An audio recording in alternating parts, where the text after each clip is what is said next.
Thank you for dropping by. Drop a Line is back. I'm Alec, the Director of Broadcasting at One True Promotion. Hello, and I am the Operating Officer. Chief Operating Officer. And you are? And I am Nicholas Georgel, and I am the Arts and Media Director here at One True Promotion. And you are watching Drop a Line from 8 to 9. We have an exciting show for you tonight. Tonight is our gaming chat with Helena Key. Let's introduce our guests now.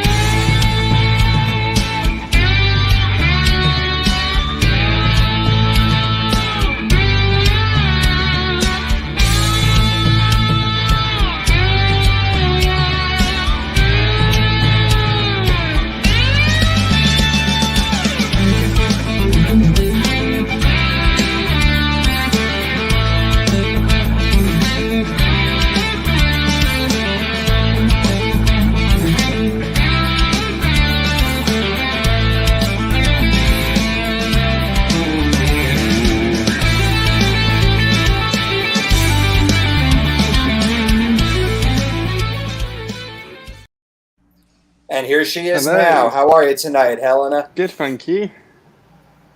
So just to review, I am Alec, this is Andrew, and Nick. We are One True Promotion, and we are so glad you could join us tonight. Good to Helena, be here, thank you. Helena, tell us a little bit about yourself. I'm a horror author, transgender. I'm currently in England. It's just gone 1 a.m. here, so it's a little bit different for me than it is for you. Oh. Thank you so much for joining us at this late hour. It is 8 p.m. here in the USA, and I'm sure some people out there are ready to fall asleep anyway. But thank you for staying up with us. You're welcome. So, well, we are chatting gaming tonight, Helena, and you are a passionate author and gamer, which is awesome. Yeah. So I'm just going to throw us right into it and ask you, what was your favorite game growing up, and why is that your favorite? So depending on the age, so probably inappropriately, I used to play Grand Theft Auto on the PlayStation 1 when I was way too young to do it, but the graphics were so bad you didn't know what was going on. But I remember watching my dad play, I think it was the 1997 Aliens, like first-person shooter with atrocious graphics, but that was like my first time watching an actual game. And then it was Lego Star Wars, I think like most people. Mm-hmm. Well, those are definitely good options. Yeah. And then on to things like Assassin's Creed, Elder Scrolls, Fallout, and basically got more intense as I got older. Oh, man, there's a lot to talk about there. Those are some great titles. I definitely can identify games that were popular by the games that came home. Because I always watched my brother play, and he only wanted the hot items. So whatever came to the house, I knew, ooh, this must be big.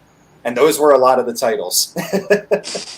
So that's cool, though. I'll turn the next question over to Andrew.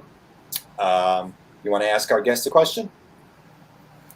Yeah. So, in terms of writing, like what sort of themes get you interested in writing in general? I think anything to do with like grief, loss, overcoming a obstacle, whether it's emotional, obviously, or physical in terms of, an enemy or something, anything which is quite a personal thing. I think even the best video games have that personal element to them.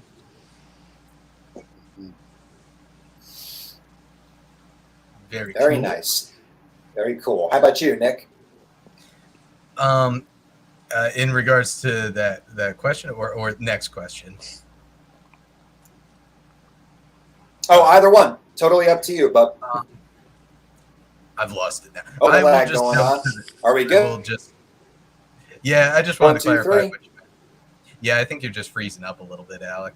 But don't you worry. How are we doing? Testing 1, 2, 3. 1, 2, 3. 1, 2, 3. Testing 1, 2, 3. How we doing?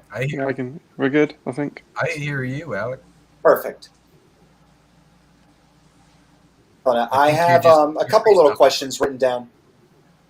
Okay, I have a couple questions written down here. I think we would love to know what games made a significant impact on Helena and her writing process. I would certainly love to know if a game that she's played has ever informed her writing process. So if you want to dive into any of that, Nick. Whoops. Well, so yeah, I wasn't in the pre-interview, but apparently in your pre-interview, you said that you appreciate games that are directed by writers. Yes, very much so. Yeah. We are curious, has a game you played ever informed your writing process? A little bit, I think. So, like games like BioShock, which were very influential in terms of the plot twist at the end, which you can tell had it was more narrative based rather than gameplay based. Same with Tomb Raider, which was written by Rihanna Pratchett, who herself is an author. So you can tell that her writing style, she approached it completely different to what most game developers do. So I think obviously BioShock in terms of how to pull off a good plot twist. Tomb Raider had very good pacing in terms of narrative. And recently Cyberpunk 2077 was very good for exposition in terms of how to show you the world, which I think can be quite difficult as a writer without doing an exposition dump on a audience. So it's it was good to learn some tricks, watching interviews what they did, see how you could bring that over into writing. What was your favorite trick that you saw? So a lot of them obviously like show don't tell, which is a lot easier said than done. I know obviously Cyberpunk, because it is more visual, you can get away with a lot more. So they use like the way certain characters are dressed will show how they're treated by their job or the world around them. But obviously, especially like BioShock, it left little hints throughout the game as to what the plot twist will be, and so did games like Dead Space, where I'm gonna spoil it, but I think the game came out in 2007, where the chapter titles, when you put the first letter of each one, gave away a plot twist. Ooh. It's old enough you can spoil it. Yeah, I know it's got a remake coming, but yeah, my brother, I didn't get to play Dead Space, but my brother played it constantly. I think it was like on the PS3, and he it's just so much killing aliens. but it looked really well done. It was kind of like a horror movie, but in a game form, and I really liked the way it paced that out, and I can tell you probably did too. Yeah, games which have chapters in them are quite. You can tell they're very narrative driven compared to gameplay driven. Before I move on to my next question, I would love to turn that same question over to Andrew and Nick, and we'll start with Andrew. What are some of the best games you remember really informing your creative process at a young age? At a young age, yes, Resident Evil classic, 100%. The atmosphere, especially in games like Resident Evil 3 and 2, where you can hear back in the background the zombies moaning, and it's like if you sit there and listen, you can hear the atmosphere very clearly. And it was always something that freaked me out when I went to play it, because I was never sure it was going to turn the corner. And since it's fixed tank controls, you legit, if you were smart like me, or if you were very conservative like me when it came to playing these games, you would stay in the same spot for a good long while, and you would just point your weapon out and just wait and see if something came. Because if you just go charge around a corner, next thing you know, you're running into the 3 zombies that are grabbing onto you, and then you get the infinite grab of doom. And then of course you have Nemesis, who completely negates that tactic, because you try to stay in the corner and wait for something, he comes charging at you. So similar to Silent Hill. Atmosphere. What'd you say, Helena? Silent Hill did something similar with the fog. You can't see more than a few feet in front of you, so you don't know what's coming at you at any point. So you're very cautious the entire game. For an impulsive guy like me, that sounds like absolute hell, let me tell you. I feel like in the field, I would be the guy who does this. As soon as something came out of that fog, absolutely. How about you, Nick? Same question. Sorry, which one was it about the same specific? Yeah, the same question we asked Helena. You know, what at a young age, what was a game that really informed the kind of writer you became? Yeah, man. I'm gonna say something silly, probably. Frogger. I really liked Nice. Frogger. That's the one of the frog where I got stuck on that constantly, and maybe I mean, I guess you could use like you know, Alec. I have like this elevator strategy game, and this is not the same thing. But Frogger, it's literally just about a frog. He's trying to cross the road, Yep. Oh, I know dodging me some Frogger. these trucks, and then you gotta jump across the logs. Yeah, and you gotta catch every frog. And there's something about um, that he's catching all the different colored frogs that's so satisfying. And at the very end is the golden frog. And even though it's a very Hmm. simple game, that golden frog and like it's it just really builds up to something for such a simple little game. But yeah, PS1 Frogger. I'm just gonna say it. I gotta throw it Very out there. nice. I didn't know they made a Frogger for PS1. I thought just the arcade. Yeah, I think it was arcade, but then they made it was like Frogger 3D. I mean, very basic graphics, but it's the same thing, and you can play it on PS1. Amazing. Amazing. That is so cool. I love all the games that are being mentioned here. Before we move on, I would love to turn to some audience comments. So Brielle is watching tonight. Thank you, Brielle. She confirms that her husband, Nick, very nice guy. Another Nick, not the Nick we have on camera right now. Both nice guys. And all fans of Dead Space. Nick is a very big fan of Dead Space. And she also comments on Frogger. There was a PC version in the early 2000s for Frogger, and it had all these different worlds, very ahead of its time. Ooh, that's very I didn't cool. even know I was going to talk about it. Now, after I'm done talking, I'm going to have to play me some Frogger now. That's right. That's right. And this question, Helena, I believe is directed to you. Are there any games you've played that helped with world building for your book? Yeah, weirdly, my book's very in a confined space. It's all in like one medical hospital, so not a lot to explore. So I have to make it very dense to make it believable.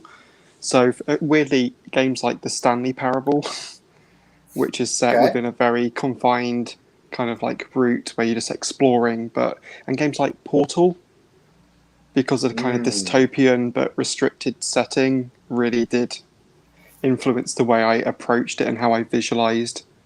Like I had to map everything out in my head so that I knew when my characters are running around where they're going, just so I could Yeah. go, yeah, oh no, they can't go down there. So obviously, if I want to add something in, it makes sense to the audience where they're running. Yeah, that's a great example, I think. I never actually played them, but from what the gameplay I did see, they seem like very intuitive. Yeah, they're very, yeah.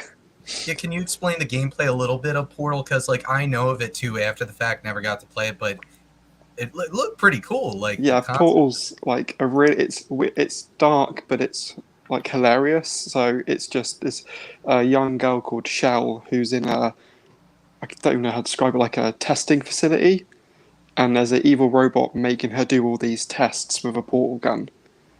The whole point, she's like the whole time she's berating you on how you dress, how you look, how you're doing. She's sarcastic, and your character is silent throughout the whole thing, but it's very creative game in how you problem solve. But you can explore around a little bit, and everything just looks really good. It was based on a Half-Life engine. Very cool. Very, very cool.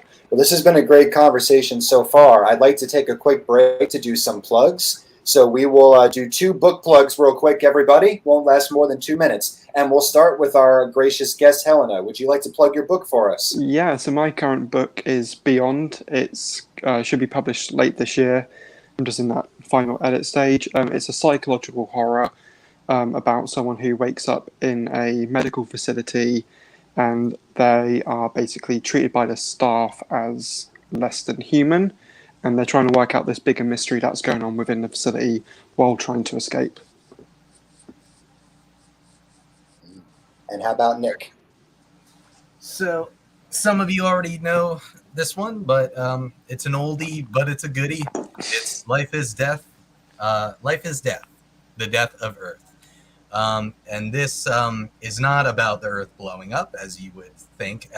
Daichi takes place in Japan. A young boy named Daichi is turned into a death by this shadowy, dark figure, and he gives him the power of Earth. He is the Earth Death. And the main point, the setup is there's 4 deaths, and there's one for the 4 elements, kind of like you see in Avatar, which is fire, earth, water, air. And deaths have to kill 1,000 people a month. And if they don't do this, if you don't want to kill 1,000 people a month, you die. So you have to kill or be killed by your own dilemma, and so not every death is good. Daichi is trained by the fire death Maddox, who tries to help him through this dilemma, but the water death, let's just say, is a real baddie in the story. So yeah, please check it out. It's very inspired by anime. I'm sure some can tell. So Nice. Life is Death, The Death of Earth. It is on I Amazon. enjoyed it. He just finished it. Yes. Thank you, Alec. I enjoyed it very, very much. Thank you both. Helena, I would love for us all to talk about writing process and current games that we're playing. I have a very important question I'd like to ask you first. Yep. I would love to know that how your experience as a trans author informs your specific creative process. Yeah, it was weird because I'm a trans horror author, but for my first, I think it was 3 short stories, no LGBT themes in it at all. I was like, I need to change this. This is really weird. So I finally wrote one, which was influenced a lot by personal experience. So I think it's quite easy to write about being oppressed or ignored as a trans person. So when you're writing a character who feels trapped, it was very easy to write that kind of character. And so with Beyond, I'm cheating a little bit with Beyond. It's a I'm going to describe it as a queer if you want to book. So based on the protagonist, I'm not going to spoil it too much, but it's one of those books when you kind of decide elements about the protagonist. But I still want the underlying theme to be a bit more like you don't have any free will and you're fighting to get it back. Well, that sounds pretty awesome. I tell you what, that sounds like a good read. And that kind of takes care of my next question, too, which was to tell us a little bit about your works. I would also love to hear a little bit about your publishing process. We have a publishing question. Andrew, you want to ask that question? So what sort of challenges did you run into in the publishing process? I know when we got started, especially as independent authors, publishing could be a very intimidating thing to go through. So I was kind of curious what your steps were and sort of how you felt about going about those steps. Yeah, well, luckily, all my short stories have been published in Coagulation, which is a queer horror anthology. And fortunately for me, my best friend is also the creator and editor. So I felt very supported, more support than I probably ever could imagine. So that was Cora Poe, who is the creator and editor. So I felt very safe and comfortable having my work, being edited by someone I trusted, which I think is the most important thing you can ask for as an author, someone who will care about your work as much as you do. So I would say my publishing process has been, at the moment, with Coagulation and having them published in a very, very smooth compared to, I know, what a lot of other people go through when it's, multiple rewrites and not being supported and fighting the publisher almost to get your work put out there. Awesome. Yeah, no, thank you for sharing that experience.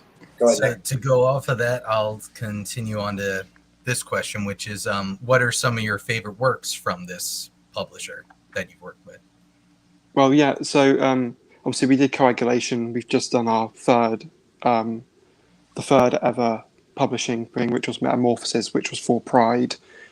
But I think that because each of them is a different theme, it's always interesting to approach them differently, which has been very interesting. obviously a lot of people have their works within the story, so I enjoy reading other people's more than I enjoy reading my own. Although I was quite happy with a short story I thought I wasn't happy with when I first sent it and I read it, and I was like, I thought the what I wanted to do was better than the execution, but when I reread it about 2 months later, I thought, actually, you know what, I'm happy with that. I just needed that break. But I prefer reading other people's because you almost learn. I think you learn a bit about people when you read their work. Yeah, I agree. Absolutely. That's a good point. Mm-hmm. So, platformers, fighting games, RPGs, survival horror. Anytime you ask me my favorite game, it's just all of a sudden those words go through my head. There are so many genres of games, and I would love to address this question to the whole group, starting with you, Helena. What is your favorite gaming genre? I think an RPG role playing game, or a game which has elements of it, so it doesn't have to have the full focus. Like, so I would say, like for Tomb Raider, where you can then customize your weapons, get new outfits. That for me is really good. Same with Assassin's Creed, but I would say Assassin's Creed now is just an RPG game in the last 3 installments compared to originally it was more of a stealth game based on the Prince of Persia series. So games like Fallout, Elder Scrolls were my favorite in terms Very, of very being cool. RPG. I like some of those as well. I'm a sucker for the Final Fantasy RPGs myself, which I think is pretty basic, but God help me, I love them. Good games. And Successful games. Yeah, and definitely. And as it developed, I love that you noted that some games are sort of in the spirit of RPGs, because my favorite game is Witcher 3. Yeah, it's a mixture. Absolutely. So I just couldn't get enough of that one. And I love some of the points you brought up about dressing up your characters and, kind of falling into that character, occupying their skin. It's one of my favorite things about gaming, personally. I totally agree with you there. Well, yeah, for me as a trans person, RPGs allow me to explore my gender before I was more open with it with other people. And it allows me to be a version of me I'm not yet. So I find it quite freeing. So any RPG where I can customize myself, I'm like, yeah, because I can live out a part of me which I can't at the moment. And when you talk to other people about games, people who have shared experiences with you, is it just as important to them, do you think? I would like to think so. I think obviously everyone's got that one game which has helped them either overcome something or explore a part of themselves they haven't yet. Mm-hmm. There's that freedom of confidence in the game. You get to do the things you wish you could, say the things you wanted to say in that moment, which you didn't.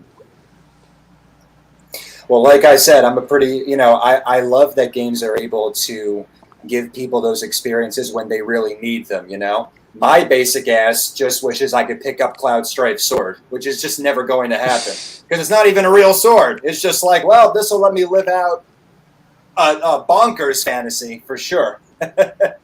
So, but yes, no. Maybe one day. Yeah. And yes, let's get our other hosts in on this. What's your favorite gaming genre? Andrew? Unquestionably survival horror. Alien Isolation, classic Resident Evil, The Quarry, Until Dawn, anything that makes you sweat and makes you worry about what your next move is going to be. I want to be shocked. I want to be unpredictable, and I want to absolutely be terrified. I like to joke. Alien Isolation was literally locker simulation 2020. Yeah. You would just stay in the lockers or under the desk for what seemed like 20, 30 minutes, and you would get no progress done because this damn alien would be stalking your ass all over the place. I got to the first save point and turned the game off and never played it again. I was like, that space station is too... I'm not going in. I know what's in there. I'm not going in there. There you go. That is hilarious. Nick? So, I'll try to be quick. I want to talk about two genres that couldn't be more different, but I really love. So I'm a sucker for big AAA action games that are really realistic. I love a good Call of Duty. I know they're on and off year by year, Yeah. but They're getting like better. I played you know, the first Call of Duty 4 Modern Warfare I love a lot, like the campaign of, you know, I love the starting going through the ship and you're trying to, I think, like stop a bomb. I even just love the training mission at the beginning of those games that kind of, you know, gets you into it before the real action. And yes, I love a good Call of Duty. I was a sucker for zombies as well. Yeah. I know it's not scary, but you know, but it was. I love the characters because you had these four, like this Nazi German doctor who's crazy, a Russian drunk, a Japanese samurai, and you had an American fighter in zombies. And I love that contrast, and you can kind of see it a little bit in my story, the Death of Earth series, where I have different characters from different countries, kind of different. But I will say, at the end of the day, though, even though I like a good action thing, I'm a sucker for the classic like 3D action platformer games like Crash Bandicoot. I just played Ratchet and Clank, the newest one, the dimensional one. Um, those are just a ton of fun. You know, what can I say? I love exploring the different worlds and like fighting Cortex and Crash Bandicoot. They're great. So that's my little spiel. No, we've had a lot of great genres brought up here. I was going to say the bit about the group you get in Call of Duty almost sounds like the setup to a joke. You know, a Nazi doctor, a Japanese samurai. What was the other one?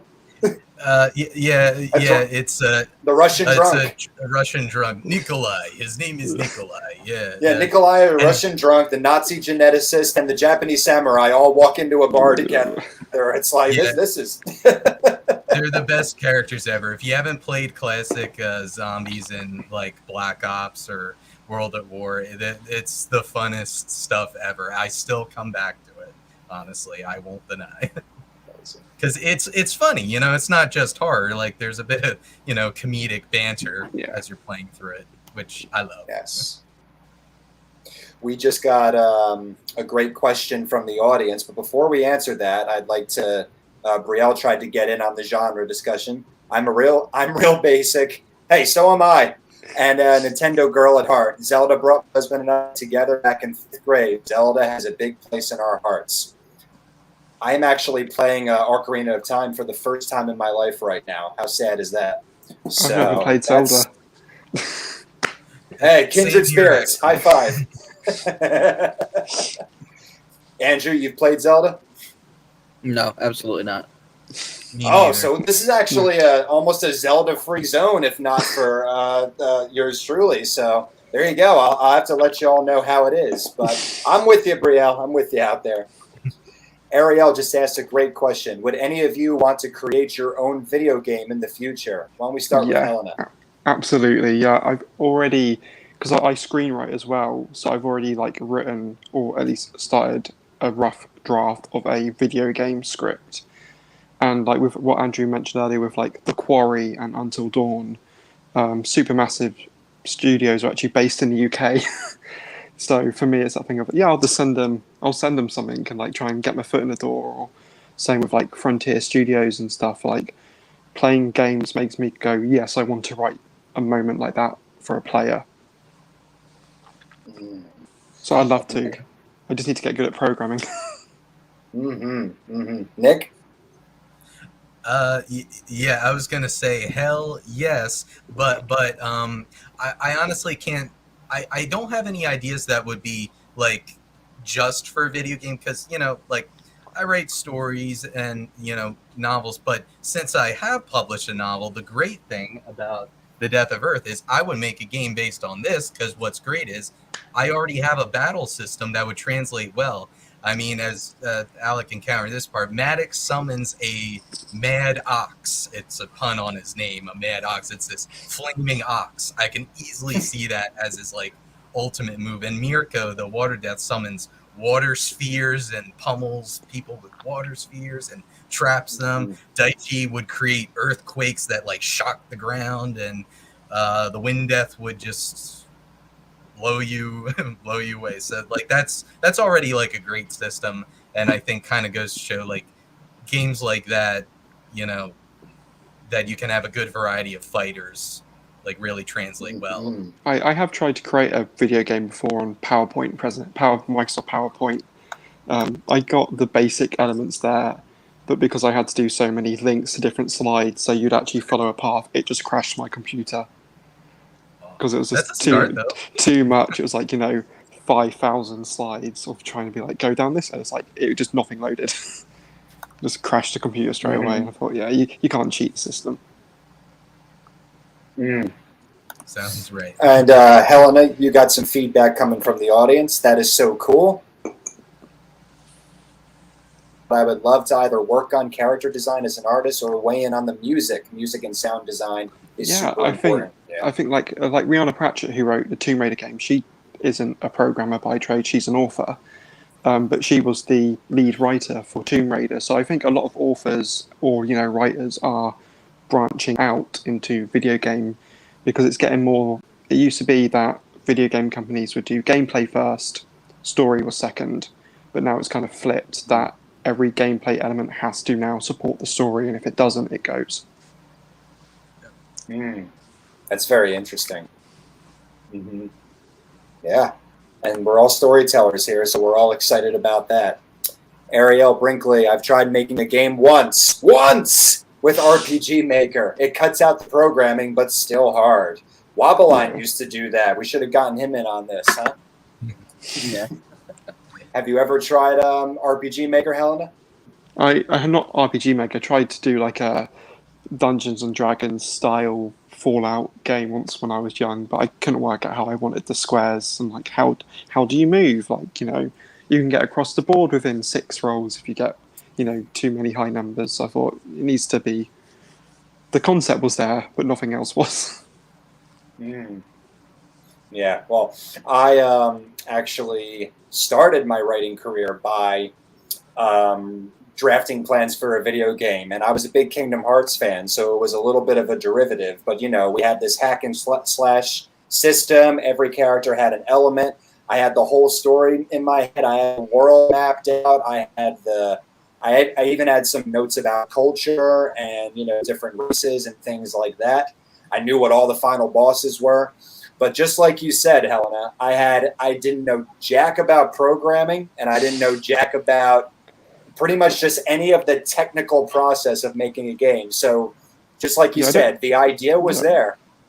I don't think you need to know this stuff, but you don't necessarily need to know it, but it helps if you try and do it solo. Exactly. It was a dream for certain, and I eventually realized I was going to write books. But that is such a great question, Ariel, because we've all got a little bit of stories about that. Andrew, how about you, man? Well, I mean, dare I say it? I mean, I'm a huge fan of the From Software games and Dark Souls, Bloodborne. George R.R. Martin, he partnered up with FromSoft, and they made Elden Ring. And with the way that I am similar to him in terms of expansive lore and detail, I'd love to have the Sanguinary series in such a cruel and unforgiving world. And I definitely like to somehow work patches in there to like trick somebody in the series. I would love to see him try to do that with Drake or Frederick. Shame on you, you greedy guts. Say hello to the nice troll, will you? That is awesome. I would play that. In fact, you can take my money right now. To consider it an investment for when it comes out, right? Oh, man. Andrew, why don't you do a quick book plug? We'll do another plug break. Let's hear about Sanguinary Song. So, Sanguinary Song is a supernatural first in the Sanguinary series of magical YA novels. It follows a girl named Christina who discovers that she has magical powers, and she has to struggle with learning how to adjust to her magic and to a troubling secret that's been following her since she was young. So, of course, Sanguinary Song is available on Amazon, and it is a young adult fiction series. It's got really good reviews and sold about 780 copies. It's just about around that area. Fantastic. Yes, and Sanguinary Song is also good. I have read it. I enjoyed it. Can everybody hear me okay? I Yeah. kind of took myself out of the studio by accident. So, am I good? You sound a little more muffled than you. Yeah. Yeah. A little more muffled? Here, hold on a minute. No. No, not at all. No.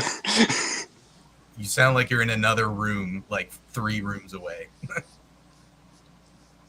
You were better underwater.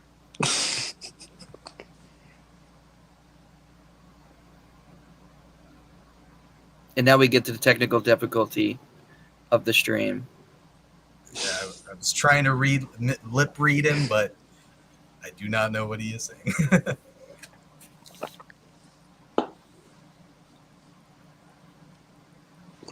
What are we playing right now? Oh. Interesting comment coming down from Alec. He's trying to buy himself some time so that he doesn't have to say anything while he's fixing his audio issues. Yes. So what are we playing right now? Well, I was playing. Oh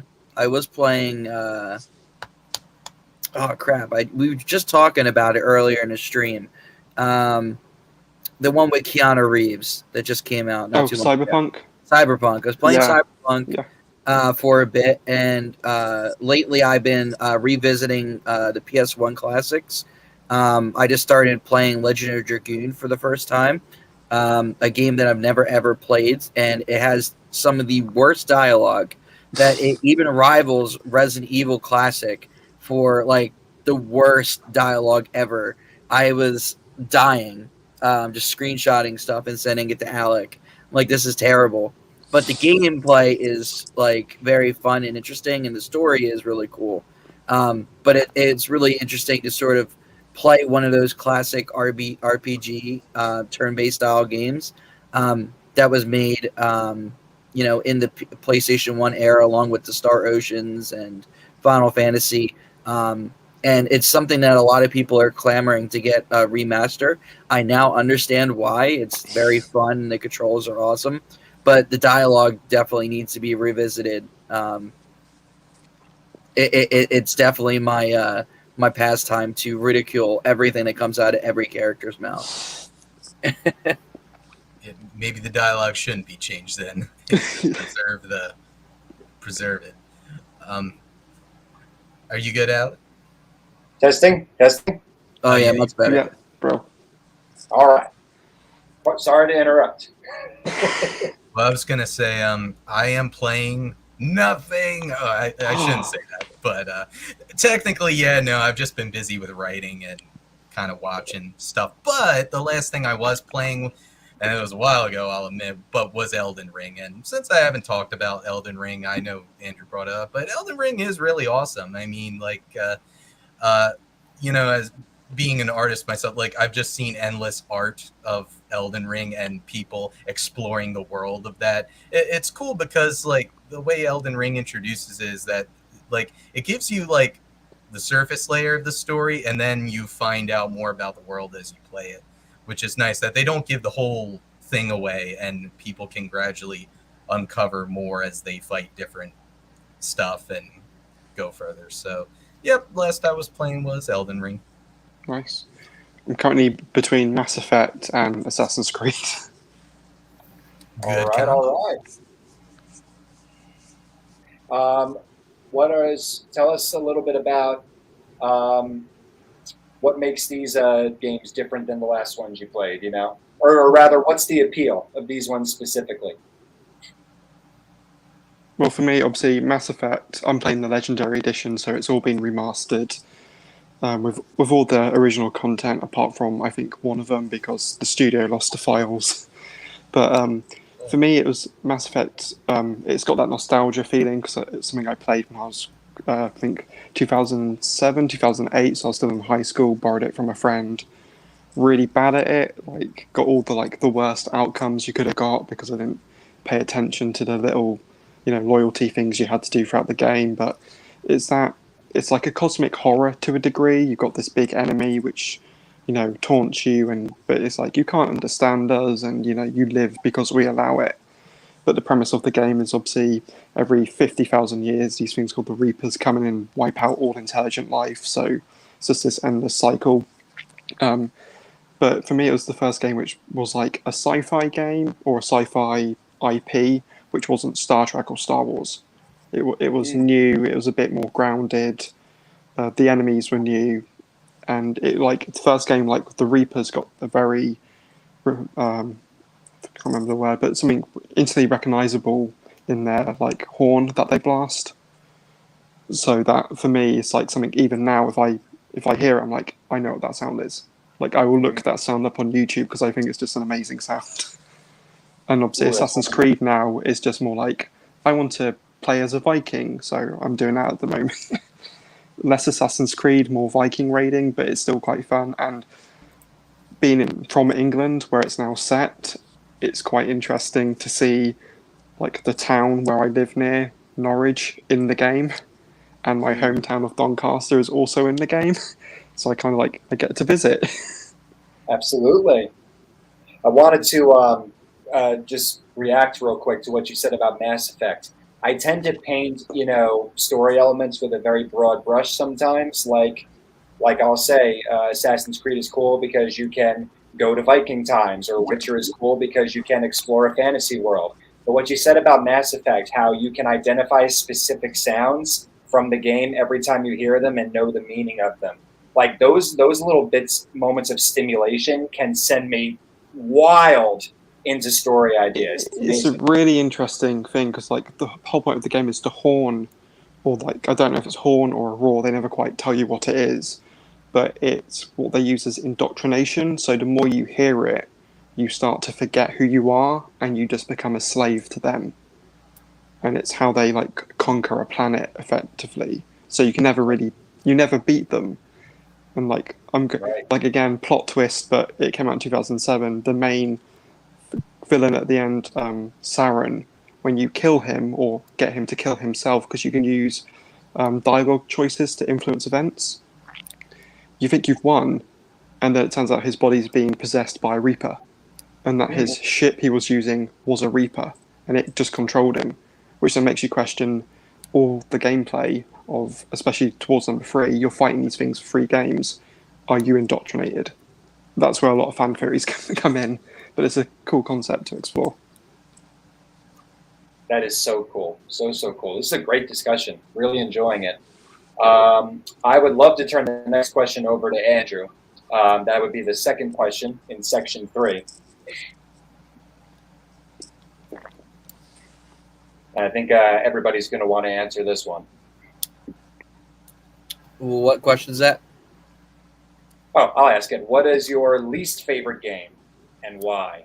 So, Helena, tell us your least favorite game. If you need a minute to think about it, I could go. Yeah, I haven't played that many like bad games. Okay. I think so. It's really if there's a bad game, I just generally don't buy it. All right, so I have 2, and then I'll turn it over to Andrew and Nick, and we'll come back to Helena. Okay, my least favorite game. It's a toss-up.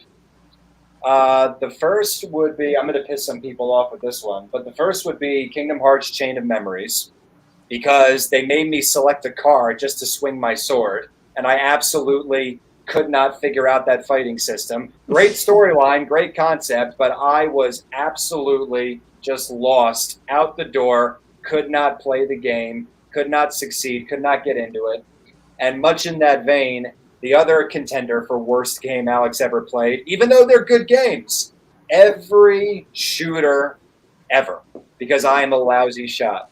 If you give me Chain of Memories or any shooter game, I'm out. I'm sorry, but I'm either going to suck and be the guy everybody laughs at the party, or I'm just going to hit the power button and go do something else. So, yeah. Andrew? Final Fantasy Type 0. Ooh, wow, how come? It's the first and only game I've ever returned, and I did it within an hour of me purchasing it. The characters were bad, the combat was garbage, and the story made no sense. I remember hating on this game immediately. I played it for an hour, just 1 hour, I was like, no, I want my money back. This game is not as good as Final Fantasy X or 8. So if it's not as good as 8 or 10, which I never played 7 at the time, I was like, this game's going back. That's terrible. Nick? Yeah, I can't think of like an entire game where I like hated the whole thing, but that's a good question because it made me think. I can think of specific parts of games that Sure, really that's fine. That's annoyed me me. for me. Yeah. Yeah, because like I remember like in this game I played. This is gonna go back, but SpongeBob: Revenge of the Flying Dutchman. It was one of the SpongeBob games that was like a 3D thing, and a lot of people like Battle for Bikini Bottom, the newer Yeah. one. That one was better made, but Yeah. there was one before that called Revenge of the Flying Dutchman, and I thought I just sucked at it, but I remember looking at some gameplay and I realized, oh no, this game's just like glitchy and weird, and like looking back on it, and one of the Crash Bandicoot games, it might have been Twin Sanity. It's a shame because I wanted to mention Twin Sanity as one I really liked, but I remember in that game, like I don't like when there's checkpoints that are super spread out. Where if like I remember running away from this like murderous chef who's trying to like cut you up. It's like a run and chase thing. And there's some like really spread out checkpoint where like if you die at this boss like battle, it's a runaway boss battle, you gotta get sent back all the way to the beginning of the level. So I thought I'd just talk a little bit about game design where don't spread out your checkpoints too far because that really just hurts you on the inside. I have an experience with that as well, but before I talk about that, I want to get Helena's opinion. Yeah, I'm the same. I think for me, it's more about parts of the game.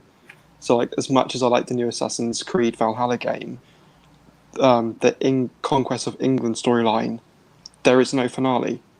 You do the last battle, and then you get a little text at the bottom of the game going, "Congratulations, you've conquered England." And you're thinking, "Where's the cutscene? Where's the boss battle?"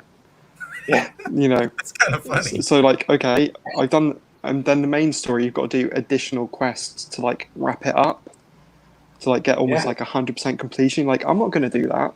I've been playing this part. You're now forcing me to do something I don't want to do to get a bit of resolve. Assassin's Creed Odyssey was that same way. It's like if you wanted the true ending, you had to do all these quests before you did the ending, and then you would get the ending that you want with the characters to survive the way you want. That's my one issue with Assassin's Creed nowadays. The gameplay looks much better, and the story modes are the ones that we wanted the most. But you look at how the gameplay started and how the story was started, and now it's like you don't even have a particular character that you're attached to, like Desmond. It's just random characters every single game, and the only saving grace is the environment that you're playing in. Yeah, I think that's what drew me to Odyssey. I like Greek history, so for me it's like, of course I'm going to buy it. Right. But like you said, like there's a lot of narrative, like too much narrative choice almost, which undermines your connection sometimes, which is what I had with Valhalla. But I found even Rise of Tomb Raider did that, where the villain's motivation is locked behind a side quest you can do once you've defeated him. So it's that thing of, oh, I was going after him without really knowing why he was this way, but I can do it after I've beaten him, which makes no sense. But that's because, but then I'd argue new writers came in, which is why it fell apart. Or same with the Batman Arkham Knight, when the plot twist was not a plot twist because everyone guessed it from the first trailer, and they tried to. Yeah, I like the gameplay, but I hate the story. Oh my goodness! And like everything about it was predictable, so I played it going, yep. Right. Absolutely. Well, there's a hilarious reason Andrew's aware of that I couldn't get into that one. But the other reason I couldn't get into it was because everybody knows this story. What was that, like 2 years after the Red Hood movie came out? Yeah, but then Jason hadn't been introduced in the games before Arkham Knight, so when they went, oh, it's Jason, it's like, one, we guessed it because we know Batman, but from a gameplay point of view, it makes no sense. Because we don't even know he exists. You're now telling me he exists, so there's no emotional connection to that reveal. Absolutely, I agree. Andrew knows the other reason I couldn't get into Arkham Knight. It turns out when I drink too much, I'm a very bad Batmobile driver, and pretty much everybody in Gotham City gets massacred by Batman just while he's driving on the sidewalks and into the sides of buildings. So, yeah, it's pretty good that most incarnations of Batman we've seen have not been heavy drinkers. Or just, or just like myself. Brielle said a little while ago, Brielle, I should have said this instead of Chain of Memories. So that was what came to me. But yeah, the worst game she's ever played was the terrible PS2 game of Aragon, based on the terrible film adaptation of Aragon. The game was unplayable. Funny story, I played it to the end, and it was unplayable. You're right. Jeez. Yikes. Oh, man. I find film adaptations worse than video game adaptations. Yeah. Well, this, unfortunately, Helena, was the game adaptation of the film adaptation. But then Avatar, the game was a bit like that, or any Terminator game ever is atrocious. My, oh my, oh my. There's one exception. Just one. Any Lord of the Rings game that came out for like the PlayStation at all. I just ordered Return of the King from PlayStation 3. So it's like it follows the movies and it gets recreated into a video game aspect, and it's all about strategy and being able to overcome your obstacles with the characters that are given to you. Yeah, I think I played Return of the King back in the day, and I remember it being fun. Another game I was bad at, but definitely a good game. If only I knew what I was doing. So, this has been an awesome conversation, let me tell you. So I guess this is a bit of a philosophical question, and we are getting to the point where we're going to start wrapping up the show, and we're going to make sure that we support Helena and thank her for her stay for this awesome conversation. Helena, how are you, by the way? Are you enjoying this? I'm good, thank you. I'm loving it, thank you. Good. I'm glad, and I hope our hosts are enjoying this as well. It's nice to have everybody together. And this, again, is more of a group discussion. Helena, I'll direct it to you first. In light of everything we've just been discussing, best games, impactful games, worst games, I'm curious if you tell me about a gaming. Oh, sorry. Tell me about a game you have played or that you've seen played that you think just gets its genre right. I think BioShock got the genre like almost spot on, I would say, but I think that was built upon games like System Shock, so it had a lot which came before it. But like BioShock got the atmosphere really well, got the plot really well. The gameplay was fun. I remember watching gameplay and thinking, "Oh, this is awful," but when I played it, I thought, "Yes, this is great." But I think I watched the alpha footage compared to actual finished product. But it got me interested, and like for a horror game, it was really good. And like Dead Space, which is cosmic horror, like Lovecraftian horror, especially Dead Space 3. When you get to the ending, you definitely feel that sense of like dread and foreboding, which you're meant to do. Yeah, for sure. I can get behind that. How about you, Andrew? Alien Isolation, 100%. There's not a game that has instilled as much fear and has encapsulated the horror genre as much as Alien Isolation. Anytime I could say where I'm hiding under a desk or hiding in a locker because I'm afraid of what I'm walking into, I know that they did their job as a horror genre. I mean, if I play something like Until Dawn or The Quarry, yeah, I'm freaking out. Yeah, but my biggest drama, right, is trying to get the perfect ending. So it's like I'm trying to keep all the characters alive. That's the one thing that I have to fear for when I play those type of games. But with Alien Isolation, I had to fear everything in that environment. I had to fear the music. I had to fear the motion tracker. Oh, the motion tracker, I was going to say, yeah. The little, that's terrifying because it's sound design which is coming after you. Yeah. Nick, you're up. So I'm going to give another weird answer because I like bringing up weird games from the past. So I want to talk about Crash Bandicoot Twin Sanity. This is from the PS2. It's not even the best Crash game, but in terms of the 3D platformers I was talking about, I remember I got it for Christmas. I was so excited because it was like new Crash game. I love that Crash game because there's these aliens coming to like invade the Earth, and the main villain is Cortex throughout all of the games. He created Crash, and I love in that one that him and Crash are forced to work together, and it's like this buddy game where like they kind of use each other to fight the different villains along the way. And I love that one because it's different, and they even get Cortex's niece to like help them fight these villains. It's, you know, it's not everybody's favorite Crash game, but I love it for that because it twists things a little bit, not in a huge way, but in a very enjoyable way. Nice. These have been great answers, I tell you. And for me, a game that I think really, stands out in a genre, I always have to go with Witcher.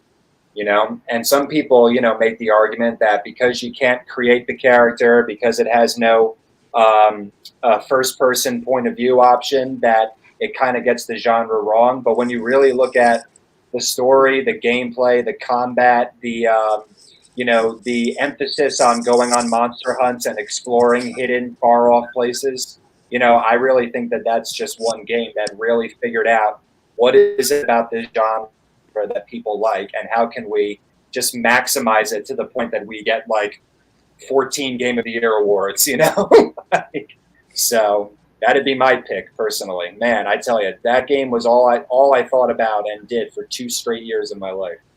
Well, I mean, it kind of is though at the same point, because you can pick what hairstyle, what beard style. Yeah. You can pick what type of character you are, who you love, who you don't love, who you want to be with, who you don't want to be with.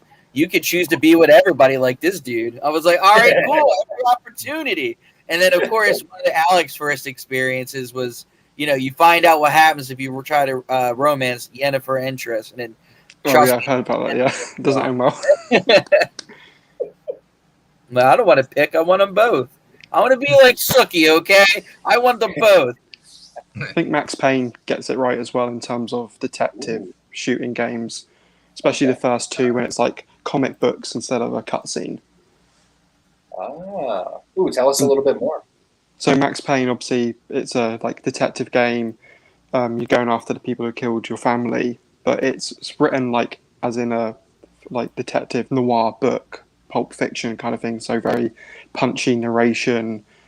All the cutscenes are like comic book pages instead of actual cutscenes. That changes by Max Payne 3, but the element of this dark, gritty, depressing world is still there. And like the character is very notorious and very infamous, very well created character, very believable. And each obviously game's different, but like the first one it's Max Payne, then it's Max Payne 2, The Fall of Max Payne. So it definitely feels, and like you feel the emotion when you're playing the game. Even if you played the original one on PlayStation 2 with the bad graphics, you still feel that emotion to the character, connection to that character. Ooh, that sounds awesome. Very, very good. Brielle just brought up an interesting one, too, from the audience. Thank you very much for all the comments, by the way, to our viewers. Moonlighter. It gets that old 8-bit nostalgia right, but not at the expense of the controls. It builds on the roguelike genre by combining dungeon crawling with running your own business, like Stardew Valley. You effectively are the NPC that sells stuff to adventurers, but you have to collect the goods from the dungeons yourself. So much fun. That sounds fun. Has anybody here played that? I haven't, but it sounds interesting. That does sound interesting. She says it's a simple formula, but it does it so well. That sounds cool. We should have like a live streaming session of that one.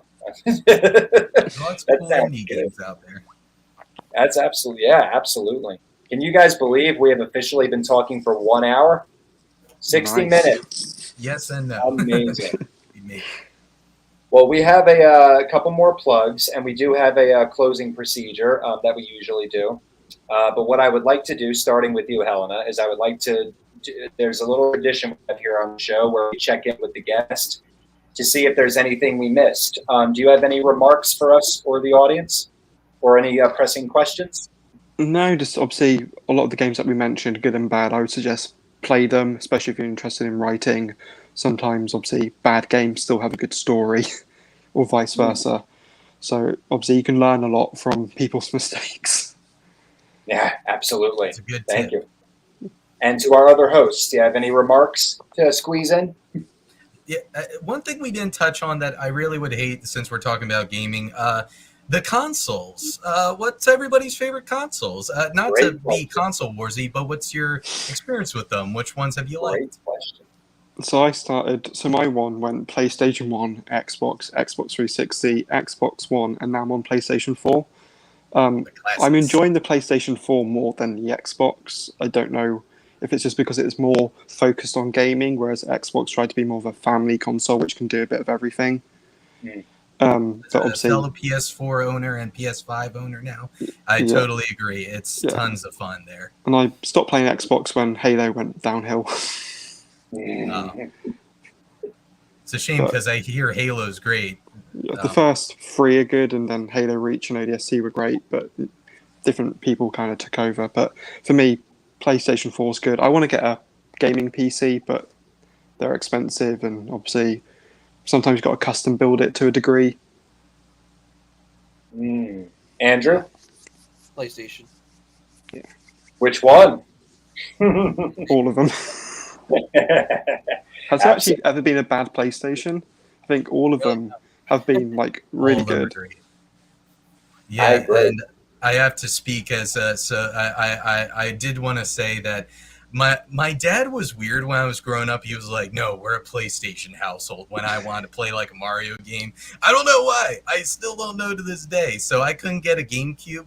I some reason did get the Wii, like everybody else kind of did that year, which was fun. But yeah, PlayStation's great. I'm a PlayStation guy. I mean, I'd like to try Xbox, but yeah, there's just not enough there. I think PlayStation has kind of more solo titles, but yeah, the 5, honestly, by the way, is kind of just a higher resolution 4, and I mean that in the best of ways. So yeah, PlayStation just keeps hitting it out of the ballpark with their consoles. Mm-hmm. How about you, Allie? Oh, well, Brielle has helped me with my answer. She's a traditionalist. Super Nintendo, GameCube, Switch, and PC for her. And Ariel says she is a PlayStation girl, but also GameCube was great, and the 3DS. I'm a big Nintendo guy also, and I got to tell you, I did love the PlayStation 4. I could talk about that all night, but since we already talked about that, I'll put in a word for the Switch. The Switch Switch is great, so yeah. fun. It was a great concept for a game. I think that, and the Wii U was kind of, I guess, trying to build upon the concept, but did so in ways that were kind of awkward. What with the gaming pad that wasn't necessary in every game that came out for it. And ultimately, when the Switch came out, I remember thinking, now that is a top of the market idea right there. You know, we can take everything Nintendo's done well, the playing on the go and the classic gaming, and we could bring it all into one. You could play however you want. And Fire Emblem Three Houses for the Switch is my second favorite game behind Witcher. So there's that. But GameCube was what we were. I was raised with. I remember when that cube came down. I knew I was in for a good time every I never time. had one, but I played it a lot. I played one of the Mario Karts and obviously James Bond GoldenEye on the GameCube. Physically having to go to someone's house and bring your GameCube with you to connect it, because if you wanted to do more than so many players, you had to like link them up together, which was hilarious. It- 2 it's nice TVs, how, 2 GameCubes, like proper old school tech. It's nice they scaled down in size. Yeah. You can see Nintendo, like the Wii got smaller. The Wii U was trying to do something cool, didn't really land it, but the Switch, as Alex says, that's really easy to bring places. Yeah. Easier than the GameCube situation. Yeah. Oh yeah. Oh, for sure, for sure. And yes, the 3DS. Our audience is also talking a lot about the 3DS. The 3DS was super fun. I definitely thought that was an interesting mechanic where you could actually control the 3D level of the one screen. I remember when somebody told me about that, I was like, how does that work? Yeah. So that was pretty neat. I agree. Yeah. Well, this has been a fantastic discussion. I do think that we should do some plugs and wrap up. So, Helena, I hope you have enjoyed your stay on the show I this have, evening. thank you. That's awesome. How can we best support you? Where can we buy your stuff? Where can we follow? Is there anything else we should know? Yeah, so just obviously follow me on Instagram is where I'm really most active. Coagulation is it's released throughout the year. So at the moment, and once it's obviously it's gone, it's gone. It's limited releases as it goes on. My book Beyond is hopefully going to be released end of this year. It was meant to be last year, but life got in the way. So, but I do obviously I post about that a lot on my Instagram, or I'm getting more active as I get further on with my editing process at the moment, smoothing all the corners out of the book. So just mainly Instagram is where I'm on, but I do have my link tree where I've got my Instagram and obviously links to the coagulation website, and I might be posting some short stories to my website as well, which I haven't published elsewhere yet. Awesome. Awesome. We'll be on the lookout for all those. We really want to thank you for dropping by. And to the One True Promotion team that are with us, One True Promotion has some upcoming events. Who would like to list those off? Anybody? Do you want to do Andrew or me? Yeah, go for it, Nick. Yeah, so our soonest events, we'll be doing Arts and Authors in Cherry Hill, New Jersey. I believe it starts at 3 p.m. and it's on August 21st, which I believe is a Sunday.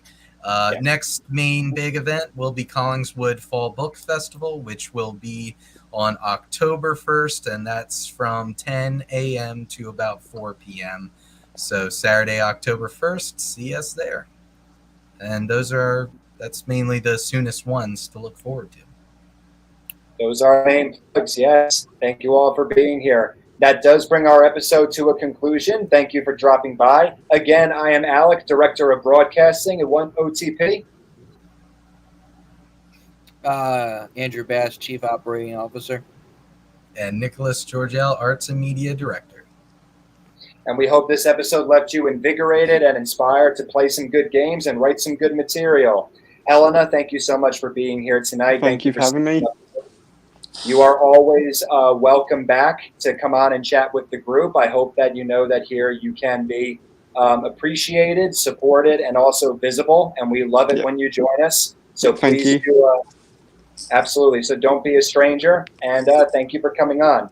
Everybody, thank you for watching. Thank you for your awesome participation. Please drop by next time with our next guest to be announced soon. Next week from 8 to 9. Thank you, everybody. And good night for now. Take care, everybody.